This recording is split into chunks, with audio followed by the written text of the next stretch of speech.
아가서 3장 1절부터 11절까지 교독하겠습니다. 내가 밤에 침상에서 마음으로 사랑하는 자를 찾았노라. 찾아도 찾아내지 못하였노라.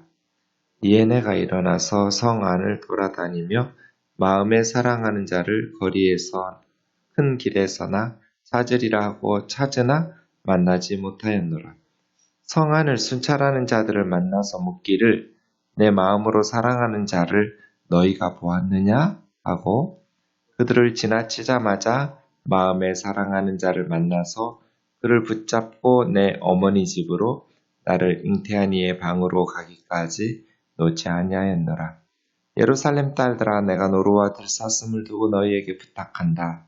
사랑하는 자가 원하기 전에는 흔들지 말고 깨우지 말지니라. 모략과 유향과 상인의 여러 가지 향품으로 향내 풍기며 연기 기둥처럼 거친 들에서 오는 자가 누구인가? 볼저다 솔로몬의 가마라. 이스라엘 용사 중 60명이 둘러쌌는데 다 칼을 잡고 싸움에 익숙한 사람들이라. 밤에 두려움으로 말미암아 각기 허리에 칼을 찾느니라. 솔로몬 왕이 레바논 나무로 자기의 가마를 만들었는데 그 기둥은 은이요 바닥은 금이요 자리는 자색 깔개라. 그 안에는 예루살렘 딸들의 사랑이 엮여져 있구나. 같이요. 시온의 딸들아, 나와서 솔로몬 왕을 보라. 혼인날 마음이 기쁠 때 그 어머니가 씌운 왕관이 그 머리에 있구나. 아멘. 아가서는 시로 되어 있기 때문에 이게 무슨 말인가 이렇게 깨닫기가 쉽지 않은데요. 사실은 이 3장의 말씀은 결혼식이 있기 전에 직면하는 감정들, 넘어서야 하고 극복해야 될 문제들을 다루고 있습니다. 근데 좀 특이하게 술람미 여인이 밤의 침상에서 마음으로 사랑하는 자를 찾았는데 찾아도 찾아내지 못했어요. 밤에라고 기록된 이 말은 사실은 어느 특별한 날 밤에 일어난 사건이 아니라 규칙적으로 밤마다 이렇게 번역하는 게 좋을 것 같아요. 네. 그러니까 술람미 여인이 혼자 잠잘 때, 잠들려고 할 때마다 침상에서 외로움을 느끼는 거예요. 이제 결혼할 때가 되니까 찾는 거예요. 사랑하는 자를 찾게 돼요. 남편이 있었으면 좋겠다, 외롭다, 이런 감정을 가지게 되는 거죠. 찾아도 찾아내지 못했어요. 그래서 적극적으로 행동을 취해요. 일어나서 밤에 성 안을 돌아다니며 마음에 사랑하는 자를 거리에나 큰 길에서 찾으리라 하고 찾았어요. 너무 외롭고 또 결혼하고픈 마음이 있어서 일어나서 찾았는데 만나지 못했어요. 그러다가 성 안을 순찰하는 사람들을 만났어요. 이 성 안을 순찰하는 사람들은 5장 7절 말씀에 보시면 성 안을 순찰하는 자들이 나를 만나매 나를 쳐서 상하게 하고 성벽을 파수하는 자들이 나의 겉옷을 벗겨 가져갔도다. 이 성 안을 순찰하는 사람들이 때려서 상하게 하고 겉옷을 빼앗아가고 이런 사람들이거든요. 성 안을 순찰하는 사람들을 만나서 물었어요. 내 마음으로 사랑하는 자들을 너희가 보았느냐? 그런데 그 순찰하는 사람들을 지나자마자 마음에 사랑하는 자를 만나서, 여기서 지나치자마자라고 말한 것은 아바르라는 말은 사실은 넘어서는 거예요. 어떤 경계선이나 장애물을 넘어서고 극복하니까 사랑하는 자를 만났어요. 그래서 술람미 여인이 그를 붙잡고 어머니 집으로 나를 잉태했던 이의 방으로 가기까지 놓지 않았어요. 집으로, 방으로 끌고 갔다는 건 이제 결혼한다는 거잖아요. 예루살렘 딸들아, 내가 노루와 들소슴 두고 너에게 부탁한다. 나의 사랑하는 자가 원하기 전에는 흔들지 말고 깨우지 마라. 이거 앞에서 나왔는데 반복하고 있어요. 무슨 말일까요? 사실은 오늘 내용은 술람미 여인이 그렇게 실질적으로 밤에 일어나서 남자를 찾아다니다가 무슨 몸 파는 부정한 여인처럼 사랑하는 사람 만나니까 데리고 어머니 방으로 끌고 가서 성관계를 하고 이런 게 아니에요. 이것은 상상 속에서 일어난 일이에요. 실제로 그렇게 술람미 여인은 상상할 수도 없어요. 어떤 처녀가 이런 식으로 행동을 해요. 돌에 맞아 죽을 일이에요. 마음속에서 일어난 사건이에요. 그래서 순찰하는 자들, 남자들, 말도 행정도 표정도 감정도 모양도 없어요. 이것을 문자적으로 해석해서 이렇게 하는 게 아니에요. 너무나 외로우니까 밤에 침상에서 길거리로 나가가지고 사랑하는 사람, 자기 방으로 어머니 방으로 끌고 올 사람을 데리고 와가지고 배회하다가 만나니까 붙잡고 방으로 올 때까지 놔주지 않고 그런 게 아니에요. 이것은 결혼을 앞둔 처녀가 극복해야 될 문제가 있는 거예요. 그게 사실은 3절에 성안을 순찰하는 자들인데요. 그리고 4절에 그 순찰하는 자들을 넘어서니까 아바하르 하니 경계선과 장애물을 극복하니까 사랑하는 사람을 만나게 돼요. 이게 이제 바로 마음의 결단이 일어선 거죠. 결혼식을 앞두면 불안하잖아요. 내가 지금 이 남자하고 결혼하는 게 맞나? 내가 지금 실수하는 건 아닌가? 지금까지는 부모님 집에서 처녀로 살 때는 그냥 그런 깊은 관계나 이런 게 없었으니까 편안하게 살았는데 나이는 찼고 결혼은 할 때는 되었는데 망설여지거든요. 사랑하는 사람을 앞두고. 제가 결혼하기 전날 갑자기 내일 결혼해야 되는데 울더라고요. 아내 될 사람이. 무슨 큰일 난 줄 알고 왜 그래? 아무 이유도 없어요. 그러면 결혼식을 좀 미룰까? 아니래요. 내가 싫어? 아니래요. 저는 그냥 마냥 좋아가지고 결혼을 앞둔 여인들이 남자들하고 좀 다르구나. 불안하구나. 좋아서 결혼하죠. 결혼하기로 결정해서 모든 일을 다 준비하고 있어요. 그런데도 마음 한편에 불안한 거예요. 내가 이 남자랑 결혼하는 것이 잘하는 일인가? 이런 결단. 왜냐하면 이제 넘어서고 나면, 건너고 나면 돌이키는 게 쉽지 않잖아요. 그런 어떤 불안한 두려움이 있는 거죠. 성안을 순찰하는 자들을 만나서 지키는 사람들이잖아요. 그런데 그것을 넘어서야 돼요. 그래서 나의 삶을 그 남자와 함께 하기로 장애물을 극복하고 결단하고 용기를 내어서 오늘 1절에서 5절은 결혼을 앞두고 근심하고 있는 부분이에요. 염려하고 있는 부분. 사랑하는 이를 찾아요. 혼자 있으니까 외로워요. 그래서 결단을 해요. 남편에 대한 욕구가 있어요. 결혼하고 싶은 마음 있어요. 나도 남들처럼. 엄마가 걸었던 그 길을 나도 걸어야지. 근데 걱정되는 거예요. 그래서 찾는데 못 찾았어요. 그러다가 3절, 4절을 극복하고 나니까 이제 결혼하게 되는 거예요. 그래서 5절에 사랑하는 자가 원하기 전까지 흔들지 말고 깨우지 마라. 적절한 때가 준비가 될 때까지 깨우지 말라는 거예요. 그래서 적절한 시기와 적절한 사람이 나타날 때까지 기다려야죠. 6절부터는 이제 신부가 신랑에게 나오는 모습을 그리고 있어요. 신부를 호송한다고 할까요?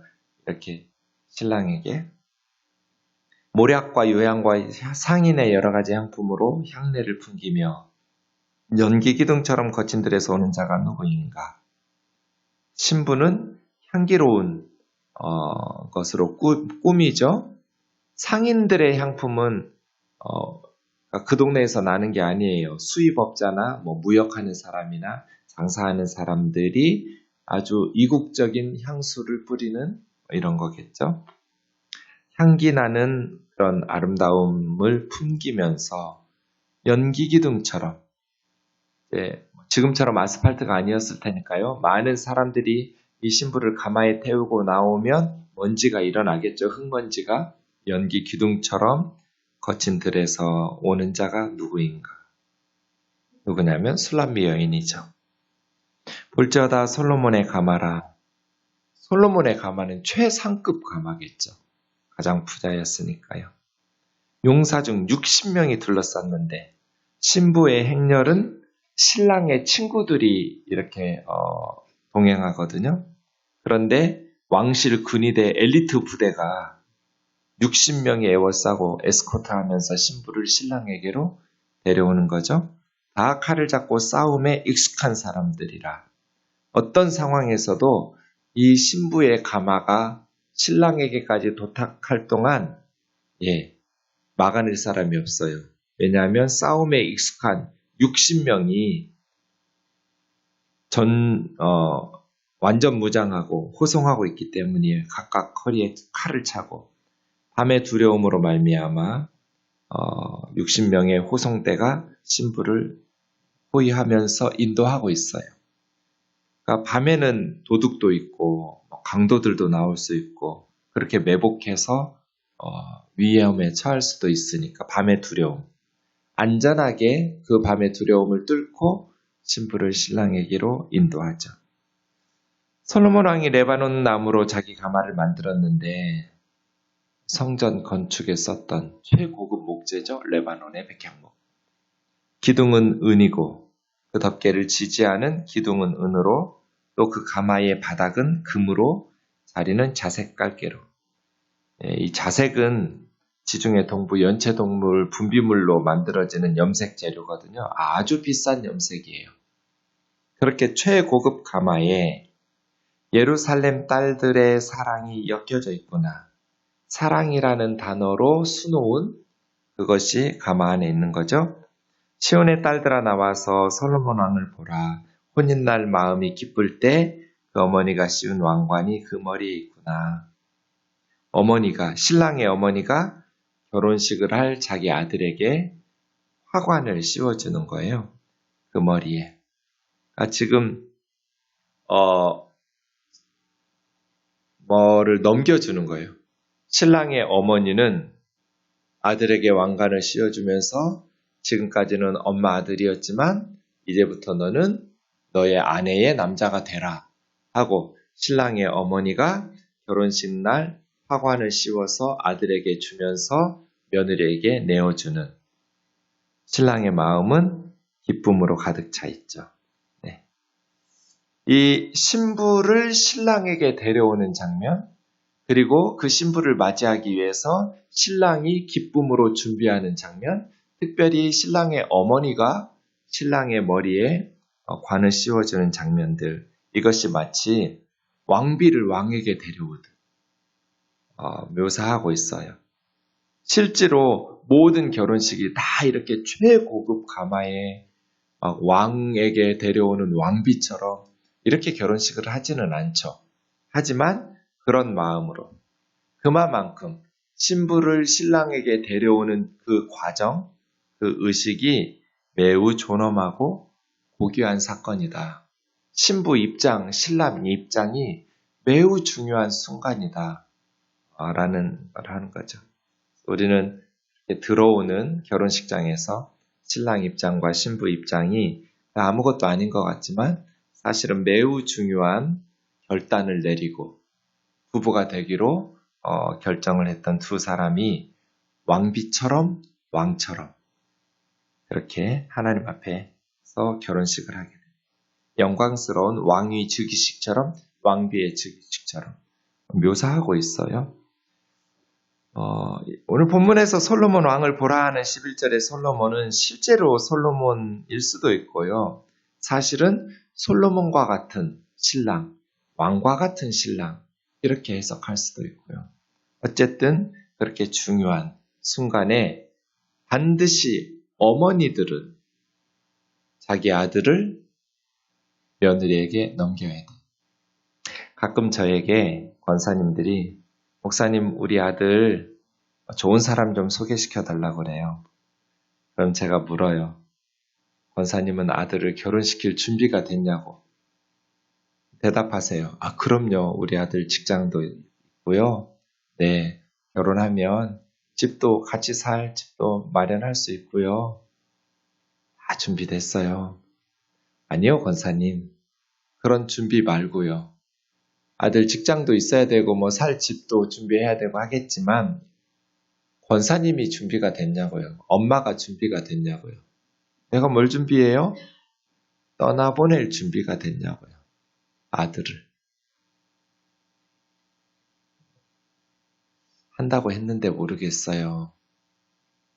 엄마가 아들의 머리에 왕관을 씌워줘서 신랑 되도록 보내주잖아요. 아빠는 그러지 않는데 엄마들이 아들을 결혼시켰음에도 불구하고 계속 자기 아들인 줄 알죠. 그러면 이제 고부간의 갈등이 생기고 문제가 생겨요. 하나님께서 첫 번째 결혼식에 두 가지 원칙을 주셨어요. 남자가 부모를 떠나는 것. 남편과 아내 둘이 한 몸이 되는 것. 이 두 가지 원리잖아요. 그죠? 부모로부터 독립해야 돼요. 이건 경제적으로, 정서적으로, 신앙적으로 모든 면에서. 부모를 모시지 말라는 건 아니에요. 고대 사회에서는 대가족 사회에서 부모님을 자녀들이 모셨죠. 다 가정마다. 부모를 떠나라는 것은 부모를 모시지 말라는 의미가 아니라 마음으로, 정서적으로. 이제 결혼하면 부모로부터 독립해서 스스로. 그런데 자꾸 한국의 어머니들이 관여를 해요. 결혼한 자녀들에게. 그거 하지 말라는 거예요. 신랑의 어머니가 자기 아들에게 딱 신랑 복장하도록 왕관 씌워서 떠나보내는 장면이거든요. 독립. 그 마음들을 좀 잘 가졌으면 좋겠어요. 이제 결혼하면 너는 내 아들 아니다. 네 아내의 남편이다. 이렇게 말해요. 쉽지 않죠? 그래서 기도가 필요하고 마음의 굳은 결심이 필요한 것 같아요. 이렇게 넘어서야 될 것들이 많아요. 혼인신고하고 결혼식하고 이런 준비만이 아니라 내적인 준비들, 신부도 용기를 내어서 신랑을 찾아 나서고 그 장애물과 경계선을 지키는 자들을 넘어서고 자기 몸과 마음과 모든 것을 줄 수 있는 그 두려움, 불안함을 극복해야 돼요. 신랑도 마찬가지예요. 그렇게 호성에서 오는 두 사람이 만나서 부부가 되고 가정을 이룬다는 것 참 두렵기도 하고 우리 인생에 어쩌면 가장 중요한 사건인 것 같아요. 하나님께서 이 모든 과정에 우리와 우리 자녀들에게 가정을 통해서 또 결혼을 통해서 은혜 베푸시기를 원합니다. 기도하겠습니다. 사랑하는 하나님 아버지, 모든 만남과 결혼에 그런 결단이 필요합니다. 신랑 대신 예수님과 만날 때도 그렇습니다. 우리는 장애물을 넘어서야 되고 그런 두려움을 극복해야 됩니다. 섬기던 우상 숭배에게서 신을 버리고 하나님에게로 넘어올 때 마음에 큰 용기와 결단이 필요합니다. 그래서 성령의 도우심과 역사하심이 없으면 불가능한 일입니다. 자비로우신 주님, 용기를 내어서 안정적인 처녀 때의 삶을 뛰어넘어 이제 둘이 한 몸이 되는 그러한 두려움을 극복하면서 새로운 삶의 전환을 영적으로 우리 주님과도 이루는 그러한 역사가 있게 하시고 또 세상 속에서도 그러한 믿음의 가정들을 이루어갈 수 있도록 도우시옵소서. 특별히 우리 자녀들의 가정을 주님 인도하여 주셔서 믿음 안에서 이 두려움들을 잘 극복하고 사랑 안에서 한몸 되어지는 귀한 역사가 있게 하여 주옵소서. 몸은 어른이 되었고 결혼할 때가 되었는데 마음이 준비되지 않고 준비되지 못한 상태에서 만나 여러 가지 갈등과 미움과 싸움 속에서 이혼하고 또 여러 가지 상처들이 일어나는 일 없도록 주의 성령께서 준비시켜 주시고 또 부족한 우리들 또 가정들 들어주시고 인도해 주셔서 사랑의 사귐이 발전하고 더 주님 앞에서 견고한 믿음의 가정들로 세워갈 수 있도록 인도하여 주옵소서. 예수님의 이름으로 기도하옵나이다. 아멘.